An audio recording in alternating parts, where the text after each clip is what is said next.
தூய திருமுழுக்கு யோவான் ஆலயம், கரையான் சாவடியிலிருந்து பிச்சைமணி. தந்தை, மகன், தூய ஆவியாரின் பெயராலே ஆமேன். இன்றைய இறைவசனங்கள் சபை உரையாடல் நூலிலிருந்து வாசகம்.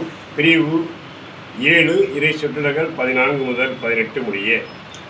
வாழ்க்கை இன்பமாய் இருக்கும் பொழுது மகிழ்ச்சியோடு இரு. துன்பம் வரும்போது நீ நினைவில் கொள்ள வேண்டியது, அடுத்து என்ன நடக்கும் என்பதை நீ தெரிந்து கொள்ள வண்ணம் கடவுள் இன்பத்தையும் துன்பத்தையும் மாறி மாறி வரவிடுகின்றார்.